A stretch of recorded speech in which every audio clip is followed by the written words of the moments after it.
Hello everyone, it's 1 p.m. Eastern Time, and that means it's time to begin another of our monthly CoCoRaHS Weather Talk webinars. Thank you for joining us today. I'm your host, Henry Regis, and along with me is state climatologist and CoCoRaHS founder, Nolan Duskin. Running the technical side of our program are Noah Newman and Zach Schwalbe, and we're coming to you live from the Colorado Climate Center here at Colorado State University in sunny Fort Collins, Colorado. For those of you who are unable to join our live broadcast, we'll be recording it today for future viewing on our website. And all of our Weather Talk webinars are sponsored by grants from NOAA's Office of Education and the National Science Foundation. Well, today we're going to explore avalanches in the United States, and we're excited to have with us today Simon Trautman. Simon is a National Avalanche Specialist for the U.S. Forest Service at the National Avalanche Center in Bozeman, Montana. He works with Carl Birkeland and recently chaired a national invitation to improve worker safety at the Avalanche Centers. He has a master's degree from Montana State University, where he studied wet avalanche phenomena. And in addition to the National Avalanche Center, Simon has worked as an avalanche forecaster for the Moonlight Basin ski area, that's just outside of Bozeman, the Colorado Avalanche Information Center, and the Sawtooth Avalanche Center. Well, Simon, welcome. Thank you so much for taking time to be with us today for this presentation. I've got a question to start out with. Avalanches, what a neat field to be in. What started your interest? How did you get interested in avalanches? Hi, Henry. Thanks for having me. I got interested in avalanches very simply after being caught in a couple of them, and I grew up skiing, and when I went to college, I started skiing more and more and started getting into bigger mountains, and very quickly learned that I didn't know anything about the environment that I was recreating in. And the next thing I knew, I was in graduate school, and I guess the rest is history now. It's what I do for a living somehow. Well, thanks. Noah, we have a... Simon, you've got your wrong screen showing here, actually. Underneath your Show My Screen, there should be a drop-down to choose your... Yep, there we are. You're in. Great, thank you. Excellent. Okay, Simon, we'll take it away, and we'll be back shortly after his presentation to take your questions. Thanks. All right, guys, thanks. And hang in there with me, everybody. Sorry I just showed you my email inbox there, but we'll see how this thing goes. As Henry said, I work for the National Avalanche Center. It's a group run by the Forest Service that's tasked with we're an umbrella organization. We give support and direction to both avalanche centers within the United States and also to the military artillery program. Basically, there's about 10 ski areas around the country that use military artillery to mitigate avalanche risk within the ski areas. Those ski areas are all on public land. So we provide support to that program, and then anything else that comes up within the Forest Service or avalanche questions on public lands, we handle that as well.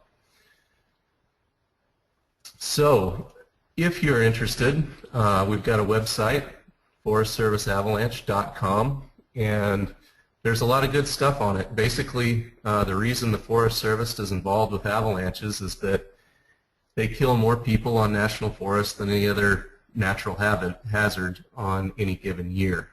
So in general, there's about 30 people a year die on national forests and avalanches. All of those are generally recreating, and so our job is to figure out ways to provide information and education to people that are recreating in the backcountry and around ski areas. And yeah, so forestserviceavalanche.com. So in general, like I said, over the last decade we've lost about 30 people a year, 30 people a season on national forests. And if you look at this graph, it's from 1950 to 2013. And what you really notice are the two, or what I really notice when I look at it, are these two plateaus. So, we've got this first one from about 1974 to 1985. Excuse me. And then we have another one from about 1998 to the present day. And I think what we're seeing in both of those are, it's a representation of the user group becoming more involved in growing, basically outdoor sports becoming more popular. So in the late 60s, early 70s, people started climbing and skiing more, and we saw a rise in deaths. And then that kind of plateaued. And then in the late 90s, we saw a huge jump in both technology and in the number of people recreating in these avalanche-prone areas.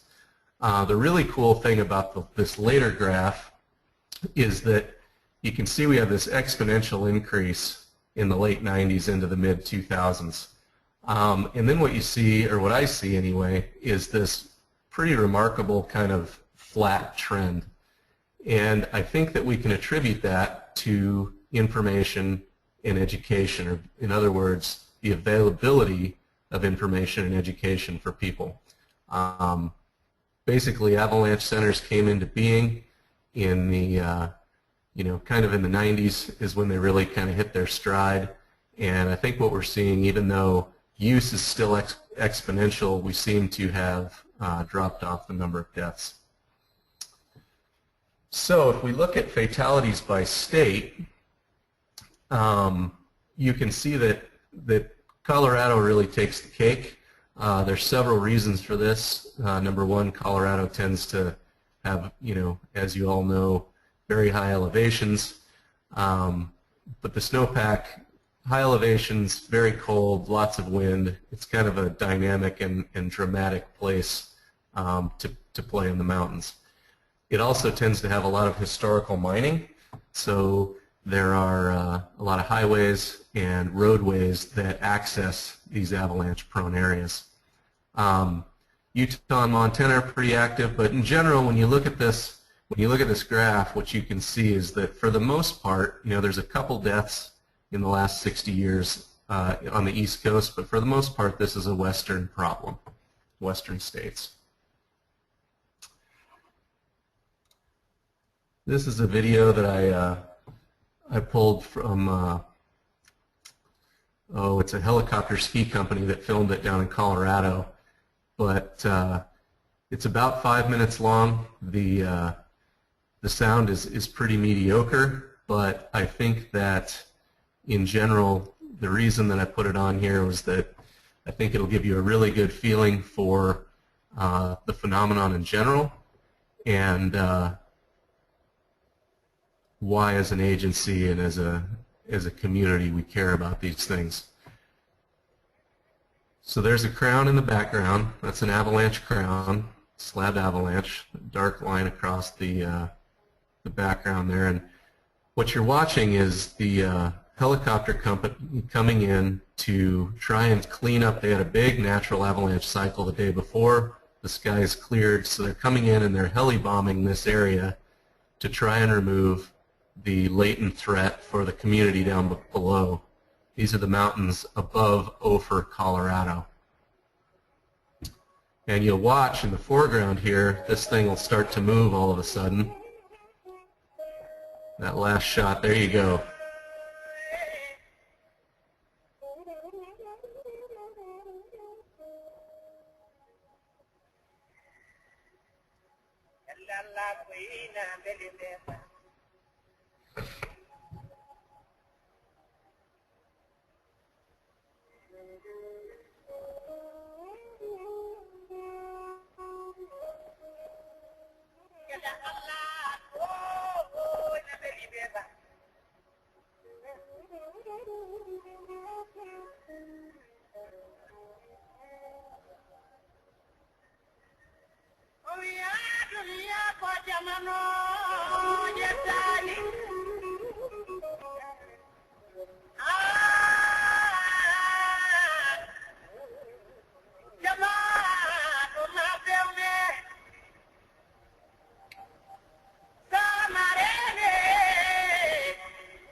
So I hope everybody enjoyed that. I hope the feed came through. What you're watching there were basically slab avalanches, and they were slab avalanches that were initiated by explosives. And in simple terms, the way that, at least the way that we think explosives release avalanches, is by the application of a pressure wave through space or through the slab. And so basically what it does is it causes a fracture to propagate along whatever weak layer exists below the a more dense or harder slab of snow. And then initially you have the avalanche releases as a plate. It initially moves very slowly, and then as gravity takes over, it begins to basically flow like a river. You get air put into the debris flow, and you end up with these powder clouds, really dramatic sometimes, as in the case we were just watching. These powder clouds that can actually be quite dangerous and destructive just by themselves. You can push air, over a couple hundred miles an hour. So there's a couple myths out there about avalanches. One of the questions I asked in the the background questions was, can loud noises start avalanches? And the vast majority of you answered yes, which is actually correct. Where the myth comes in, though, is that although loud noises can start avalanches, in all reality, it's only very, very loud noises in very, very specific terrain features can start avalanches. So For example, in the 70s, some work was done in Colorado off of Berthoud Pass where they flew jets over and over across several cirques up there, and they were able to show that sonic booms could start avalanches in very, very specific instances. However, where the myth part comes in is that you're not going to be able to start an avalanche by yelling, probably even a gunshot. Noises that humans can make really are not going to be able to initiate these things, and even the very loud noises probably will only initiate avalanches when they're already at that critical state where natural avalanches are possible or probable and even happening on a given day. So one of the initial points I wanted to make, I think I'll back up a little bit. In this talk, I'm going to try not to, the talk's not an avalanche awareness talk, as many of you may have been used to in the past or have taken in the past. We'll kind of stay away from how to manage avalanches or how to recognize them, and we'll talk more about what avalanches are and how they interact with us as a society. So first and foremost, I think one of the important things to recognize is that they're a meteorologic phenomena, or at least an extension of the weather. Depending on the weather patterns on a given year or on a given week or on a given day, the weather is really the carpenter that constructs the snowpack, I guess is a good way to say it. So, what the snowfall is doing, what the wind is doing, how much incoming solar you have, whether it rains on new snow, if it's a very cold day, rapidly warming up, all of these things can drive avalanche activity. As a science, avalanches fit very well into geology. First and foremost, as you all know, ice is a mineral. Water can exist at 3 phases on the Earth's surface, and which makes it a very dynamic medium, and it makes the snowpack a very dynamic place. When the snowpack's dry, the mineralogy changes on the order of hours to days. When the snowpack gets wet, the mineralogy changes in the order of minutes to hours. And so it's a highly dynamic medium. It's also very stratified, and the stratification is the reason that we get these slab avalanches. This picture is more dramatic than you would normally see, but it's a great picture. It hasn't been enhanced. That's the way it hasn't been dug at. I mean, you can see why this particular snowpack is weak.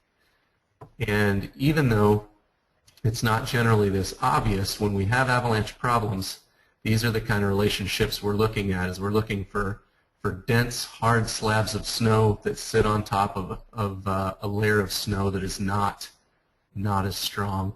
And so the idea is when you have this setup, you can drive a fracture through this weak layer, and if that fracture propagates far enough and wide enough, the block of snow above it will avalanche. They can also be a pretty strong hydrologic driver. This is a picture on the Low River in Alaska. The Keystone Canyon highway runs through this. And what you're looking at is a very large avalanche debris pile. The avalanche came down the hill, piled up in the canyon, and blocked the river, and so it created a big ice dam, basically. And so when things like this happen, so this is upriver, this is downriver, you can imagine what happens when this dam breaches. You get a huge pulse of water through, and you're going to do some both, geomorphic but also hydrologic damage downstream. They can also be a pretty good geomorphic force. In addition to, this is kind of a classic avalanche path. You've all seen these in mountain pictures or in the mountains when you played there. The reason there's no trees here is because avalanches knock them down every year. But in this particular picture, it's pretty cool. This little hillock you're looking at here, This is called a, and then there's a little pool here. So the avalanche comes down, it hits hard enough that it moves sediment out of the pool and places it on the mound. So this is an impact mound, and this is the impact pool. And snow avalanches are really the only thing that creates this particular geomorphic form. As a side note, not really relevant to the United States, but in the past, both in World War I and World War II, and also in the India-Pakistan conflict, avalanches have been used very effectively as a weapon. And this particular photo, I stole it from the internet the other day, but what it's showing are probably two, these are World War I soldiers, they're probably Austrians. This is in the Austrian Alps. And this photo is terrible resolution, but I think you'll get the picture. We've got snowmobiler 1, snowmobiler 2, and moose. And you guys may or may not have seen this on the news a couple weeks ago, but I thought I'd throw it in here just because it was so interesting that these guys watched a moose get buried in an avalanche in Alaska, and they rode over and they dug it up and saved its life, and it kind of trotted off into the trees a little bit haggard and bewildered, but no worse for the wear. So, in general, and in terms of human avalanche interfaces, we pretty much have four in the U.S. and really worldwide.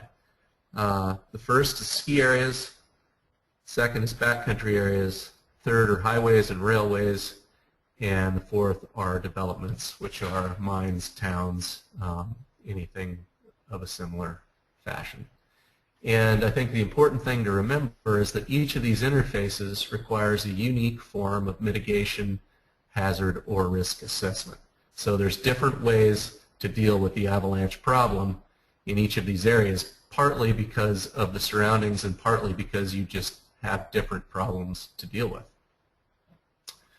So we'll start with ski areas, and in the old days they were primarily, the avalanche control was primarily conducted by the Forest Service. And the reason for that is that, you know, we had got this picture here of some guys in the 10th Mountain Division in World War II. You had these guys coming home, they needed jobs, but more importantly, they had been taught how to exist in mountain environments, be comfortable in mountain environments, and be safe in mountain environments. And they went over to Europe and they saw all these ski areas and they saw the huge history of recreation in the Alps, and they came home and they said, geez, we can do that around here. In fact, we have incredible terrain and we have an incredible resource. They had also been exposed to the use of artillery in avalanche, both in avalanche control and in avalanche, trying to start avalanches to disrupt other the enemy formations and troops. So they came back and they looked at these areas where we now have ski areas on public lands, and they thought, well, heck, we can open those up. And there were about 20 years of really cool stuff where they tried all kinds of different weapons, and as far as I can tell, just had a grand old time. Today it's a little more formalized. The Forest Service oversees the avalanche control at ski areas, but it doesn't really actively partake. So today ski patrollers use hand charges, which are basically a cast primer, kilogram of pentolite, which is basically TNT, and they place these charges by hand to initiate avalanches. Or, as I said earlier in the talk, there are about 10 ski areas around the country that use 105 millimeter howitzers to mitigate avalanche control, or at least provide cover shots for their hand routes. In the last 60 years, there have been about 137 deaths associated specifically or ascribed specifically to avalanches in and around ski areas.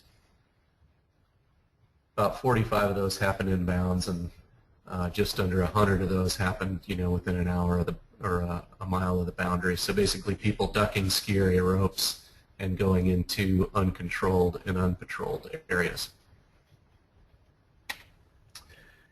And this is just a great picture, a photo taken by a guy named Trent Hightower, who I believe works at Mount Hood. But this is their howitzer in action. Great photo. So the second interface is Backcountry, and at the beginning of the presentation we saw a graph where I talked about the two plateaus in backcountry use, and during that first plateau, the Forest Service started issuing avalanche warnings, and they created some call numbers or hotline numbers where you could call and get avalanche information during periods of high danger.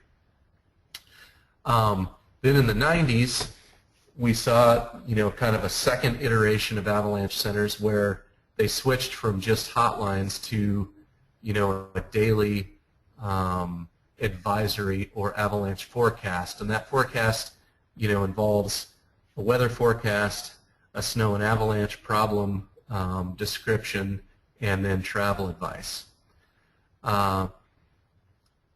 In the U.S., primarily, the Forest Service the Forest Service is not really tasked with, dealing with avalanches. They've just kind of taken it on by default, and the reason is because most ski areas initially, and now most avalanche deaths, just happen to happen on Forest Service land.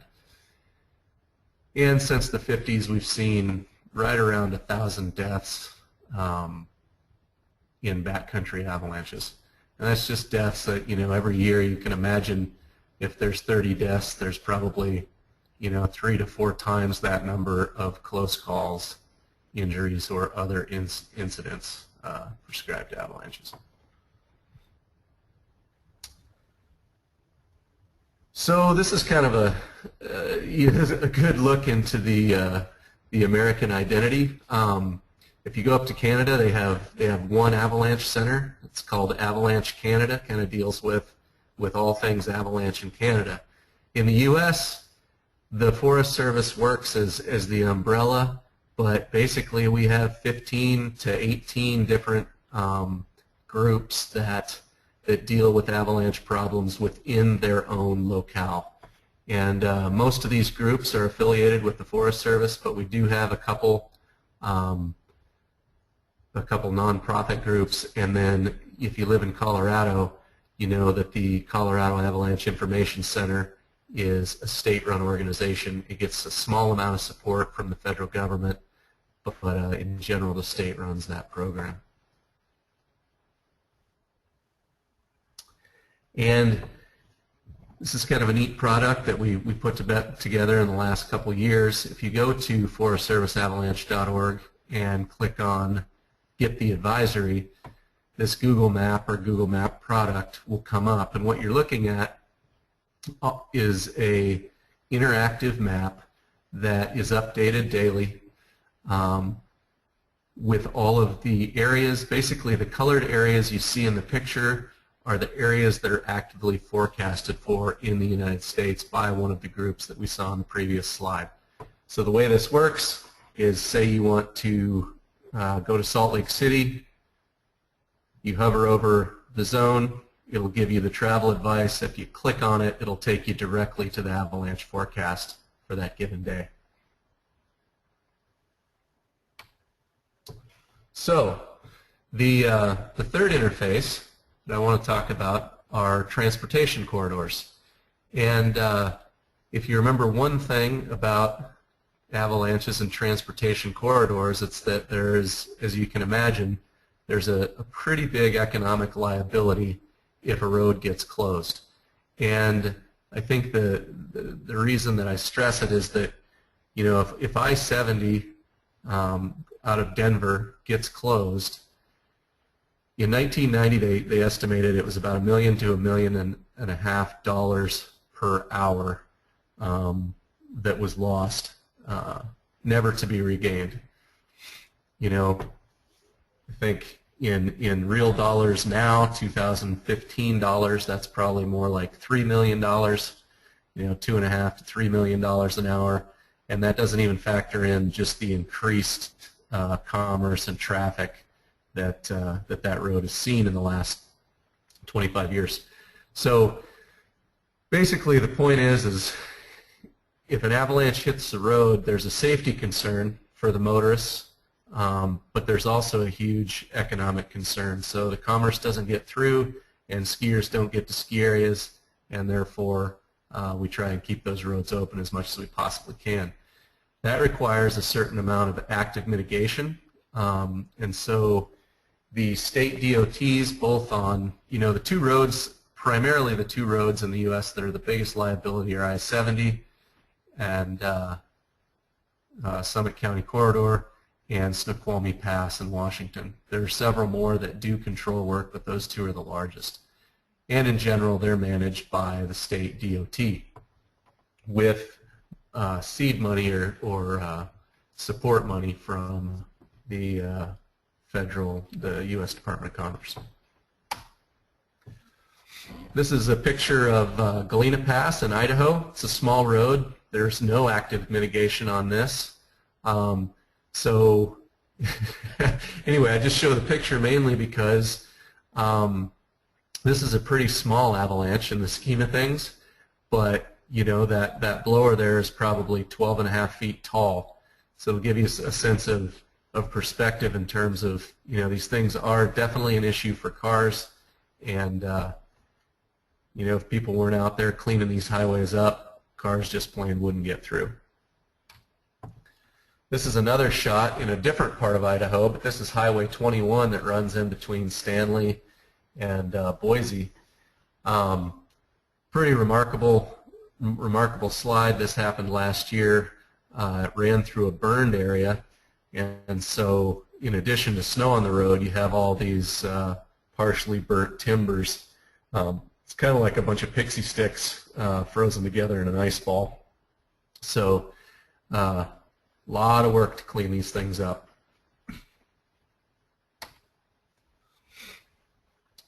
And trains are another side of the equation in terms of transportation. These days we have one active mitigation program on the Burlington Northern Railway through Glacier National Park, and then we have several up in Alaska. This photo is a picture of the Wellington Avalanche that happened in 1910. Incredibly destructive avalanche in Washington State that ended up killing 96 people that were on board this train at the time. Trains are a really interesting problem from a mitigation or a risk assessment standpoint, because if you can picture, like the Burlington Northern Railway, their trains can be up to 8,000 feet long. Their avalanche path is only about 20,000 feet long. And so if you have an avalanche stop the train on the tracks while it is going through, basically it's exposed to just a huge amount of the slide paths within that 4 miles. So trains are tricky and very, very interesting problem. All right, so the last interface are developments, basically towns, and these are really interesting because, at least in the lower 48, the problem is incredibly ephemeral. It only happens, or in other words, it happens every now and then, and as such, people don't really understand that the problem's there. They build in slide paths. And I think even more importantly, people don't understand the incredible potential for disaster that you may have. So like any natural hazard that occurs within a developed area, the problem is not so, or the danger is not so much attributed to the hazard itself as the aftermath of that hazard. So what you're looking at in this picture here, this is taken 25 minutes after a relatively small avalanche, hit a development in Missoula, Montana last year. And so if you can picture these scenes, you have the natural disaster happen, and then what happens is it's kind of like an anthill. People hear about it, people watch it happen, people run to try to help, but all of a sudden you have hundreds and hundreds of people converging upon a dangerous situation. Really interesting from a risk management perspective, and pretty poorly understood. We don't really get to practice. It's really hard to practice an avalanche hitting a neighborhood. Very complicated. This picture, this is just going to give you some background on that Missoula Slide. This is Mount Jumbo in Missoula. The slide, and it was initiated by a backcountry snowboarder up here. It was actually a pretty small slide. This is the town, this is the development, and this is where the house was. This picture's not showing up very well, but you get the feeling there used to be a 2.5-story house here, and it's now gone. This is a picture of Ketchum, Idaho. In 2008, there were 2 avalanches that came down. One destroyed a house here and damaged some houses in here. You can see, in terms of this hill slope, these slides were actually pretty small. If you map the terrain in this area and the 100-year event cycle, the slide path comes clear out into the development. And so the important thing to note here is that, if this ever happens, like I said, it's ephemeral, but that slide will happen again. If it does, this is an area where there's probably 60 or 70 homes within the bounds of that slide. The main gas line runs down this main corridor here, and the only way to get from this side of the town on the left side of the photo to this side of town is through that transportation corridor. There's no way around. It's constrained by a river on this side. So the stakes are high is the point I'm trying to make. And just to drive that point home, this is one of those, one of the dwellings that was hit by one of those small slides, and imagine cleaning that out. Imagine trying to find somebody in that. It's not a simple scenario. It becomes very very close to impossible. So, in conclusion, I'd really like you guys to remember that snow avalanches are a function or extension of the weather, that there are 4 major interfaces in which humans and avalanches interact within our society, and they tend to happen around ski areas, backcountry areas, transportation corridors, and developments. The U.S. Forest Service operates or is affiliated with most backcountry avalanche centers in the U.S., and the Forest Service leases weapons from the Army.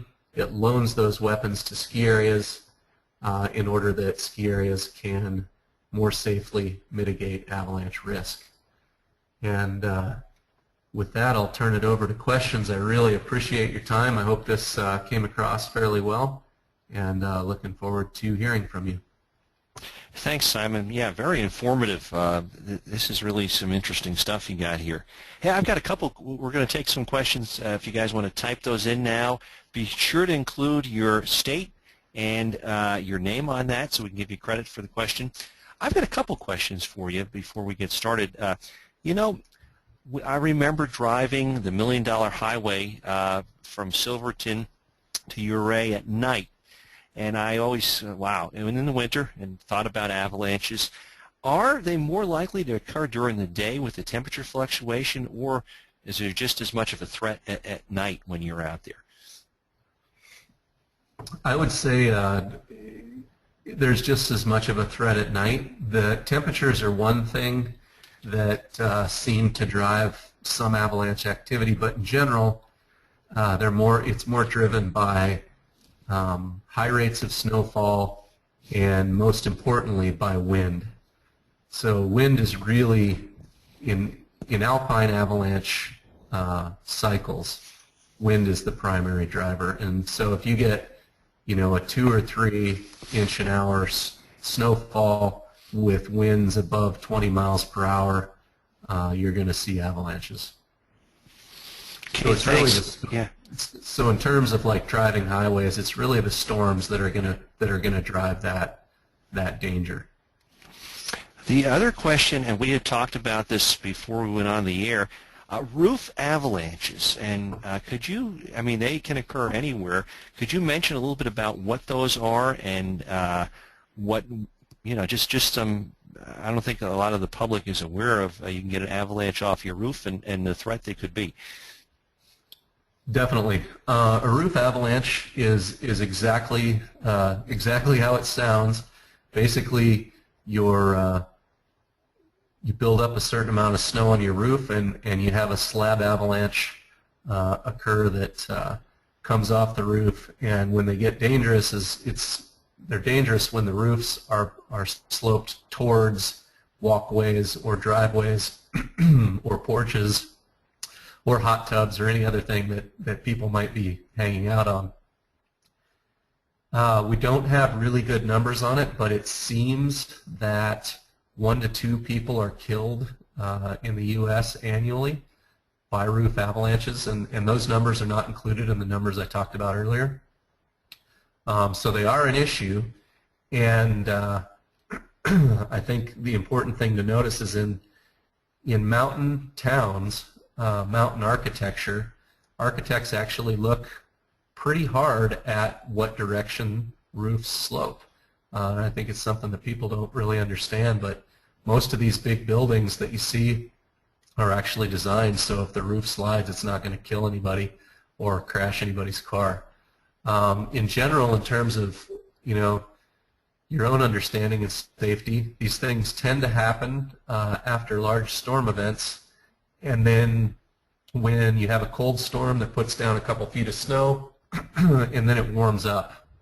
So they're generally initiated when the temperature is rising and you get a melt layer, kind of some percolation, and it lubricates that roof to snowpack interface. Henry, this is Noah. I just wanted to actually ask a question that Nolan wanted to pose here. Sure. He had to leave. But Simon, Nolan wanted to ask about if you could speak to the density of the snow in an avalanche, like as far as from the original snowpack, how dense the snow was to at the very end of the avalanche, the pile of snow at the base, how much more dense that can be. And thank you. Mountain snowpack density is highly variable. You can have anything from basically it can be very light to very hard and supportable. But in general, avalanche debris, avalanches will start in the mountain snowpack. The debris tumbles down the slope, as we saw in that video, and when it comes to rest, the particles have been broken into very small sizes, and they've been work hardened. So if you imagine going out in your yard and stomping on the snow, stomping on light snow, going inside for 20 minutes and coming back out, that snow has been densified. And the same thing happens in an avalanche. Once it comes to rest, it's very well packed, very dense, and as a result, anything that it surrounds is pretty much locked in place. So if it's a human, you're pretty much going to set up like you're in concrete, once the thing slows to a stop. Very hard to crawl out of. Okay, we're going to take some questions. We've got some that have come in from across the country. Here's actually the North Dakota state climatologist is interested in the avalanche in North Dakota. And I want to know if you know anything about that and how did it happen. I do not know anything about that, but I can find out for you. If you want to send me an email and remind me, I'll get back to you by the middle of next week. That'd be great. George from Buffalo, New York, was wondering if you could talk about the recent incident. I think it was in Idaho last month that killed two folks in a group of skiers. He wanted to know if you could specifically speak on that. That is a good question. I do not know of 2 deaths in Idaho last month. Yeah, I guess there was one in the news where some folks got killed in an avalanche. I guess he's not sure where that was, but what may have caused that. George, I'll tell you what, if you want to write with more specifics, we can come back to that question. Let me here. I'm online right now. Let me look really quick and see see if I can pull anything up here. Okay. Okay. Here's somebody writing the deaths with the U.S. ski team. So there we go. Right. Okay. So those 2 deaths occurred in Europe, and I know very little about them other than it was off-piste. It was at the end of the day. And the two young men, basically, they're both caught in the same avalanche. Here's one from Steve in Washington State, and he wants to know, why does avalanche risk rise when snow turns to rain? Because in general, that is a great question, and a complicated one, but if I can place a generality on it, it is this. It's that snow does not like rapid change. It's kind of like people in that regard. You know, if we if we get exposed to something in a slow fashion, we can generally change with the times. If it's just thrown in our lap, we don't like it. And snow's the same way. And what water does, water changes the snowpack structure, if not instantly, almost instantaneously, and the entire metamorphic regime changes. And so what happens is that the slab structure at the surface of the snow changes rapidly, and that causes stressors or points of strain within the snowpack. So if you have an existing weak layer already, the chances are you will make the overall snowpack will become more critically placed after a little bit of rain, and it doesn't take too much rain. The other thing that can happen if you get a lot of rain is that the superficial snow just loses all strength and cohesion, and it just kind of, it's not quite slush, but you can imagine it being slush. And on steep slopes, the angle of repose is, you know, somewhat under 30 degrees. So if you add a lot of water to the surface snow, it literally just runs down the hill. Okay, Liliana in New Jersey wants to know, is there any way to stop an avalanche once it has started? No, is the short answer. There is a whole field of engineering that deals with you know, kind of risk or reduction strategies, if you will. Some of these things can break. If you guys picture the breaks that you see on some tin roofs that are meant to hold snow on, people will place things like that in the start zones of big avalanche paths. So even if that initial fracture propagates, it can't, you know, there's a bunch of anchors within the slab. Other things they do is they'll place berms at the bottom of avalanche runout paths. So instead of stopping the avalanche, it will deflect it around something that people are trying to protect. And in some extreme cases, they've built large containment berms that, in effect, I guess, stop the avalanche at the very end, but it's at the very end of its run out, and basically they just make something that's tall enough that, you know, it's not going to jump out of it. The reality is things like that, if, you know, may work for one avalanche, but then when the debris fills the berm up, if you have a second avalanche, it'll likely overrun the engineering. Here's two related questions. Similar party wants to know, are there building restrictions associated with avalanche danger areas? And then Cindy in New York wants to know, when people build homes in remote avalanche danger zone, are they warned of the danger before building? Or are they not allowed to build anything there? So it's two questions similar.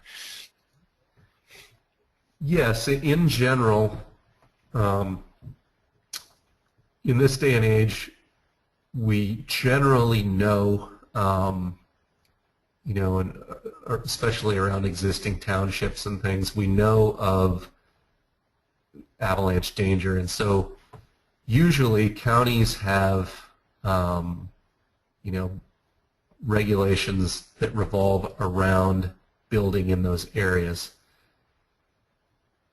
I think that just like with any building regulations, whether you're talking about building around rivers or around you know, tide zones or any kind of other natural active phenomenon, you know, I think there's usually sometimes those regulations are really good and sometimes they're not as good as they could be. But in general, most of these mountain towns have county regulations and or city ordinance. However, there are a lot of structures that have been grandfathered in, and then there are places like Missoula where the phenomenon is ephemeral enough that, you know, you may have the terrain to produce an avalanche, but generally they don't, at least in the span of human life, they don't have enough snow to create the avalanche problem. So you do have these kind of no man's land areas where people may not understand that they actually have an avalanche problem, but on a strange snow year, or, you know, as climate changes through time, all of a sudden they do have different problems. Debbie from California writes that she has traveled over Donna Summit on I-80. If you ever go out that way, you'll notice in the huge mountains and the railroad tracks. And she says she's seen a shed tunnel over the tracks that backs up to the mountain.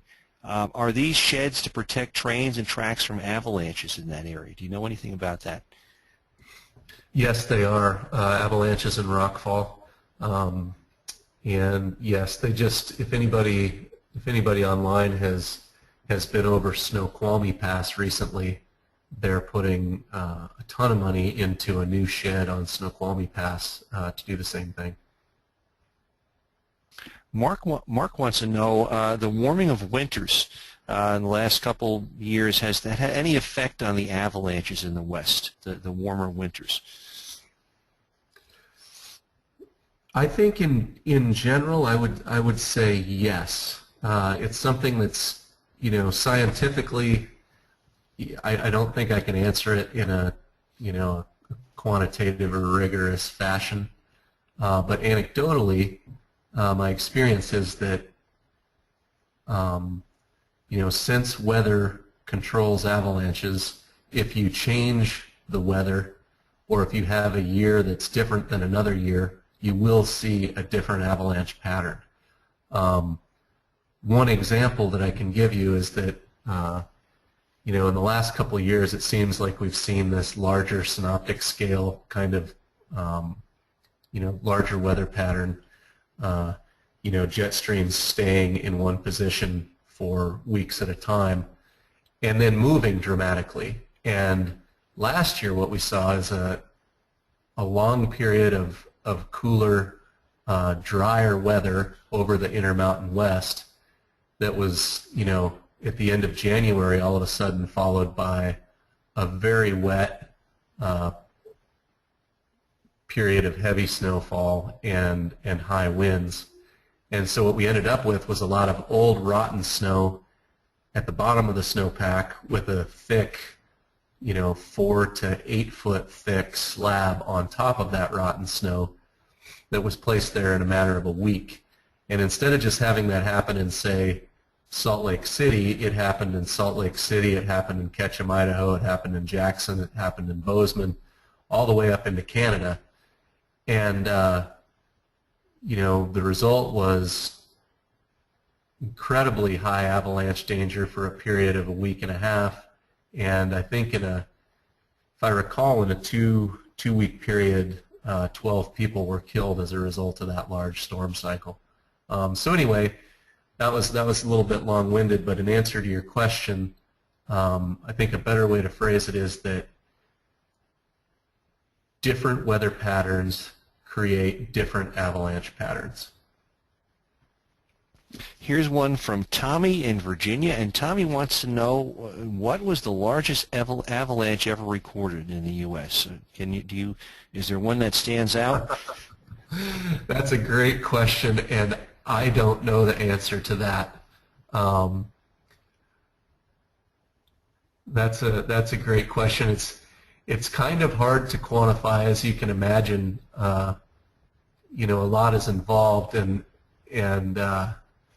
size can be relative to different things. But no, unfortunately, I don't know the answer to that. Okay. Here's one from Matt, and Matt wants to know, he's with the State Engineer's Office in Wyoming, and what coordination do the Avalanche Centers have with the federal, state, and private snow survey cooperative administered by the NRCS in respective states? It depends on the locality, but in general, Avalanche centers have, you know, the more established centers have strategically placed remote weather stations within the zones that they forecast for. But, you know, if they have 5 zones, they may have, if they're lucky, 5 weather stations. So what they do is they use NRCS data from the SNOWTEL network to augment their information on snowfall amounts and temperatures and what have you. So in terms of the actual collaboration, it can be as much as just using SNOWTEL sites to a little higher level, like in Idaho last year, we did some ground truthing and measurement for a site that had to be rebuilt due to a forest fire outside of Ketchum. So, you know, I wouldn't call it a high level of collaboration, but people do talk, and Avalanche centers definitely use the NRCS products very much. Randy writes, and Randy was wondering, Randy's from Fort Worth, Texas, can avalanches be predicted, and if so, with what certainty? So I know you guys show on your website some of that stuff. Can you go into a little more detail on that? Yes, and so I think that question comes down to a level of scale, and you know, theoretically, if you had one slope that was highly instrumented, say you can imagine with a geophone array or some other kind of acoustic array, you may be able to theoretically predict an avalanche. However, you know, that's not the situation that we're faced with, and so in general, we don't, and especially if you think about backcountry avalanche centers, we don't predict avalanches.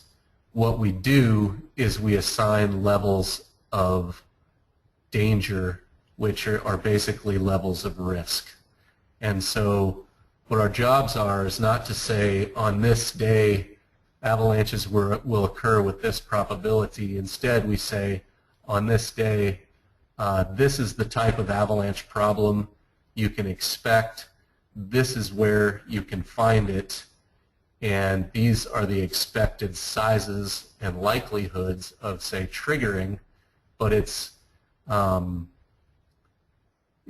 more of an idea rather than a probability or prediction, if that makes any sense. Does that answer your question? Yeah, I think that's good. Here's one from Lloyd in Palmyra, New York, and I'm not sure of his question, but is there a pitch where avalanches do not occur? So is that a certain, does it have to be a certain angle of the mountain, I guess? Maybe that's what he's getting at, to cause an avalanche. And what degrees maybe that, what is that? So in general, if you look at slab avalanches, the perfect the perfect angle for a slab avalanche is 38 degrees in steepness. So if you picture, for those of you that are skiers, most black diamond runs are around 35 to 40 degrees. So basically, if it's fun to ski, if gravity is involved, in your turns, you're probably on something that could slide. Avalanches can occur down to about 24 degrees and up to about 55 degrees. But you can imagine there's a sweet spot right around 38 degrees. If you go much higher than that, snow tends to slough a little bit more, and so slopes will kind of clean themselves out. If you go much below, the avalanches become much more stubborn, and they take a much more kind of critical state to occur. So in general, that pitch or that angle is anywhere from about 25 degrees up to 55 degrees, with a sweet spot at 38. And the one caveat to all of this is if you get snow really wet, it can slide, albeit very slowly. They've recorded slush flows that have happened below 15 degrees in steepness in Alaska and in Europe. Okay, we got a couple more questions left. Do you still have time, Simon, to answer a few? Of course. Okay, we're going to take these, and here's Tom wants to know that is there any way that the slabs can be locked to the ground to keep them from sliding into communities? Anything done to keep the slabs from going? It seems like it'd be a big effort or expense, but yeah, I think there are definitely some engineering measures, mitigation measures that can be done, and you really see this in Switzerland, in different places in Europe, but especially Switzerland. There's a tremendous amount of engineering where there's several things they're doing. In some cases, they can build snow fences that make snow pile up in places that's not dangerous versus places that are dangerous, so less steep slopes. They try to divert snow onto less steep slopes instead of allowing it to pile up on steeper slopes. In some cases, they will actually go in and they will build anchors that, the idea is to kind of pin these slabs down so the snowpack, builds up within and around the anchors, and kind of like you see on those tin roofs that have little chocks that they stick along the rake. Yes, in short, there are several things people can do, and it really just depends on the climate, and it depends on the type of development as to whether it's better to try and use these passive measures that are built into the side of a mountain versus active measures, which are explosives or some other form of triggering that are basically meant to keep, the idea behind active measures is that you create a lot of small avalanches instead of having one or two really big avalanches that run into your development. Simon, just curious, you mentioned the 38 degrees was kind of the sweet spot.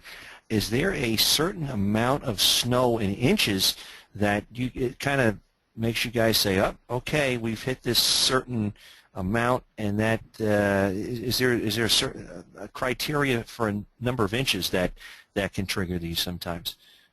In a very general sense, yes. That with snow you got to be careful of generalizations, because it seems like every time, at least with me, every time I make one, I find myself contradicting it. But in a very broad sense, it's all about the structure. But if you have a weak layer and you get 2 inches of SWE, snow water equivalent, in 24 hours, that's usually a big red flag. And of course you can have avalanches with much less snow than that, but it is unusual if you get 2 inches of water in 24 hours. It's unusual not to have an avalanche problem. And SWE, for you folks out there that from CoCoRaHS, should be very familiar with that, and very important your measurements when you do take those core samples. The SWE, again, folks like the National Avalanche Center and the No Risk up in Minnesota all use that information. So your stuff is important, and it does help. Here's one. Here's two questions that came in. Eric in South Carolina and George in Buffalo, and they're both asking about mudslides and avalanches. It seems like a similar thing, maybe different times a year, but same slope. Eric wants to know, are avalanches and mudslides about the same slope? And then George wanted to know, are mudslides controlled like snow slides, but do they do anything for those? And he's thinking of the Washington State one last year. And this may not be your expertise in this, but if you could take a shot at it. Yeah, I can take a stab at it. One interesting continuum is if you imagine large mountains that say have 5,000 to 10,000 vertical feet of relief. It's really easy to think of a scenario where it can be very cold at the top and above freezing or fairly warm at the bottom. And especially in the spring, you can get these storms that's it's snowing large rates of snow and high rates of wind in the alpine areas and rain down low. Or for example, on the West Coast this year, it's such a warm year that basically we've been getting snow above 7,000–8,000 feet all winter long and rain below it. In those cases, there's a continuum where some of these mass wasting events can start as snow avalanches up high, and then they roll through that transitional area and they become more like debris flows or mudslides at the bottom. So that's one case where they're very similar. In the case of the Oso mudslide, which I don't, the one in Washington State last year, I'm not an expert in this, but that's a very different phenomenon altogether. Both the scale and the reasons that those things occur. There's similarities in that there's a structural weakness in the substrate, but whereas snowpacks and snow avalanches are seasonal phenomena, these large landslides are phenomena that exist, over years or even eons. And so control measures can be I think they're very different. You're dealing with something in the substrate versus something in a more seasonal substrate, which is the snowpack.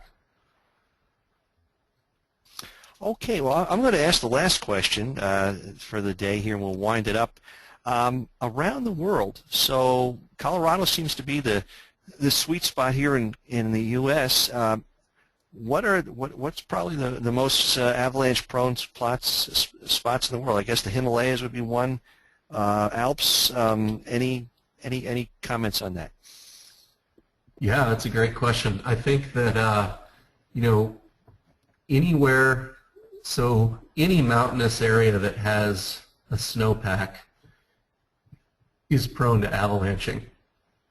But the reason we care and the reason it's important to us to understand is that we have mountainous areas around the world that have a lot of human activity.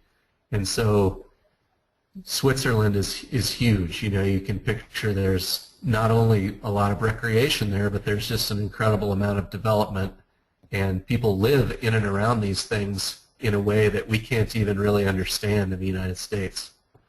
And as such, the small country of Switzerland spends probably 10 to 20 times annually on avalanche forecasting and mitigation what the entire U.S. does on any given year.